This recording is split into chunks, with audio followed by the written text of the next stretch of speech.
Hello বন্ধুরা, আসসালামু আলাইকুম। আমি শাহিন ফ্রম আহসানি একাডেমি। হাই বন্ধু, আপনাকে স্বাগতম আজকের এই টিউটোরিয়ালে। আজ আমি ইফ ফাংশন নিয়ে আলোচনা করব।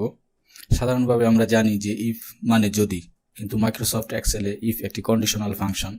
যেমন ধরুন, কোনো একটি সংখ্যা অপর একটি সংখ্যা থেকে ছোট নাকি বড় তা ইফ ফাংশনের মাধ্যমে নির্ণয় করা যায়। এই সূত্রটির সাহায্যে কোনো শর্ত আরোপ করে শর্তের ভিত্তিতে ফলাফল প্রদর্শন করা যায়। শর্ত যদি সত্য হয় তাহলে সূত্রটি এক্স ঘরের তথ্যাবলী প্রকাশ করে, আর শর্তটি যদি মিথ্যা হয় তাহলে ওয়াই ঘরে তথ্যাবলী প্রকাশ করে।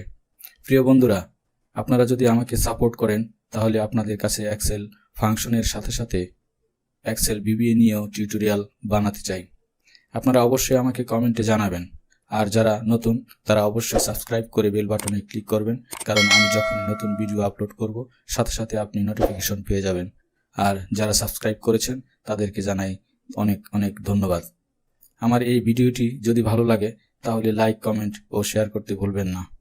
আর ইফ ফাংশন নিয়ে আমি 3টি টিউটোরিয়াল বানাবো। প্রথম টিউটোরিয়ালে থাকবে ইফ সূত্রের সিনট্যাক্স ও প্রয়োগ নিয়ে, যাতে সিনট্যাক্স দেখে সহজে সূত্র প্রয়োগ করতে পারেন। আর দ্বিতীয় টিউটোরিয়াল দেখাবো একই সূত্রের ভিতরে একাধিক ইফের ব্যবহার। এবং ইফের শেষের টিউটোরিয়াল থাকবে হাজার হাজার গ্রাহকের ইলেকট্রিসিটি বিল এক ক্লিকে কিভাবে বানানো হয়। আর কথা না বাড়িয়ে চলুন সরাসরি স্ক্রিনে চলে যাই। ওয়েলকাম ব্যাক বন্ধুরা। আমরা এখন এখানে যে ডাটা দেখতে পাচ্ছি, এই ডাটার মধ্যে প্রথমে আছে লাইন নাম্বার, টার্গেট, অ্যাসিভ এবং কত ইনসেন্টিভ পাবে সেটা এখানে আসবে আমাদের সূত্রের মাধ্যমে। তো আমরা এখানে দেখতে পাচ্ছি যে লাইন নাম্বার 11 থেকে শুরু, লাইন নাম্বার 20, অর্থাৎ 10টি লাইন এখানে দেওয়া হয়েছে। আর 10টি লাইনের টার্গেট, প্রতিদিনের টার্গেট হচ্ছে 700 পিচ। 700 pitch target. আর প্রতি লাইন যদি 700 পিচ অ্যাচিভ করতে পারে তাহলে 1000 টাকা পাবে। 700 অথবা বেশি, 700-র বেশি যদি তারা অ্যাচিভ করতে পারে তাহলে 1000 টাকা পাবে। আর যারা 700 কম থাকবে তারা ইনসেন্টিভ পাবে না। তো সেক্ষেত্রে আমরা এখানে সূত্র টাইপ করব। আর সূত্র টাইপ করার আগে সর্বপ্রথম যেটা দিতে হয় সেটা হচ্ছে ইজিক্যাল টু দিয়ে আমরা ইফ ফাংশনের ইফ টাইপ করব। এখানে দেখবেন ইফ লেখা চলে আসছে। তো আমরা এখানে জাস্ট টেপ প্রেস করব। তারপর আমরা দেখতে পাচ্ছি এখানে লজিক্যাল টেস্ট। আর এই লজিক্যাল টেস্ট নিয়ে পূর্বে বলেছিলাম যে আলোচনা করব।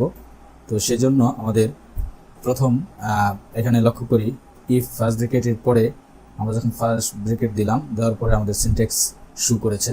তো এই সিনট্যাক্সের প্রথম যে লেখাটি আছে সেটি হচ্ছে লজিক্যাল টেস্ট।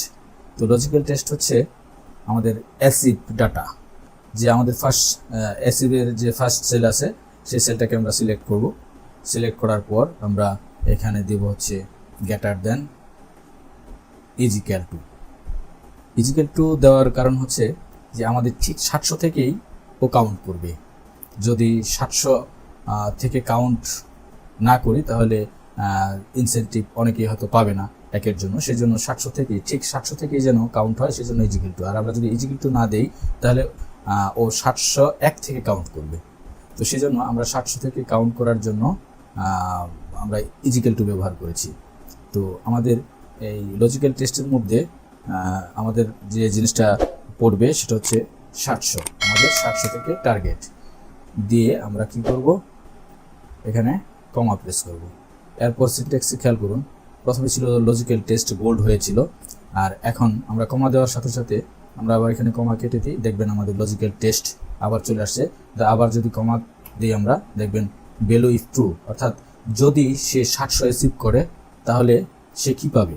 তাহলে আমরা পূর্বে নির্ধারিত 1000 টাকা সেটা আমরা এখানে টাইপ করে দেব। 1000 টাকা, সরি, আমরা এই 1000 টাকা বা আমাদের ইচ্ছা মতো যদি কোনো টেক্সট প্রয়োগ করি সেক্ষেত্রে আমাদের ইনভাইটেড কমা ব্যবহার করতে হবে। ইনভাইটেড কমার ভিতরে আমরা 1000 টাইপ করব, তারপরে ইনভাইটেড কমা আবার টাইপ করে আমরা আবার কমা ব্যবহার করব। দেন আপনি লক্ষ্য করুন আমাদের কমা ব্যবহার করার সাথে সাথে ভ্যালু ইফ ফলস, অর্থাৎ সিনট্যাক্সের যে লাস্ট সিনট্যাক্স সেটা আমাদের বোল্ড হয়ে গেছে। অর্থাৎ এখন এই সিনট্যাক্সের কাজ করতে হবে আমাদেরকে। তো তাহলে কি করতে হবে, আমাদের যেহেতু ভ্যালু ইফ ফলস, যে এই 700-র নিচে যারা প্রোডাকশন দিয়েছে তাহলে তারা কি পাবে, কিছুই পাবে না। তাহলে আমাদেরকে আবার এখানে কি লিখতে হবে, ইনভাইটেড কমা ফার্স্ট, দেন আমরা লিখবো এখানে নো ইনসেন্টিভ লিখে আমরা ইনভার্টেড কমা দিয়ে লাস্ট ব্র্যাকেট দেব। আমাদের সূত্র এখানেই শেষ।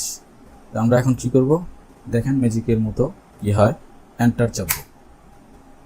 এখানে লক্ষ্য করুন যে 560 পিস অ্যাচিভ করেছে, কিন্তু তার টার্গেট ছিল 700। তাহলে সে কি ইনসেন্টিভ পাবে? No incentive. তাহলে আমরা এখানে সবগুলো বের করার জন্য কি করব, একটা চিহ্ন আছে, সেটার মধ্যে গেলে মাউস পয়েন্টারটাকে যদি সেটার মধ্যে নিয়ে যান তাহলে এখানে প্লাস চিহ্ন ধারণ করবে। আর ঠিক সেই অবস্থায় আমরা মাউসের বাম বাটন চেপে ধরে ড্র্যাগ করব। ড্র্যাগ করলে আমাদের এখানে প্রত্যেকটা ঘরের রেজাল্ট চলে আসবে। অর্থাৎ দেখেন যে 720 অ্যাচিভ করেছে, সে 1000 টাকা ইনসেন্টিভ পাবে। 780 সে প্রোডাকশন দিয়েছে, সে 1000 টাকা পাবে, কিন্তু সে 700-র নিচে সে ইনসেন্টিভ পাবে না, নো ইনসেন্টিভ। তাহলে আমরা এখানে রেজাল্ট পেয়ে গেলাম। তো এই হচ্ছে আমাদের ইফ ফাংশনের কেরামতি। তো আমরা এখন অবশ্যই সবাই এই সূত্রটি শিখে গেছে। তো আশা করি কোনো সমস্যা হবে না। যদি কারো সমস্যা হয় তাহলে অবশ্যই আমাকে কমেন্টসে জানাবেন, পুনরায় দেখেন, তাহলে অবশ্যই বুঝতে পারবেন। তো যাই হোক, আজকে এই ছিল আমার এই ফাংশনের উপরে ছোট্ট টিউটোরিয়াল। তো সবাই ভালো থাকবেন, সুস্থ থাকবেন। দেখা হবে আবার পরবর্তী ভিডিওতে। আল্লাহ হাফেজ।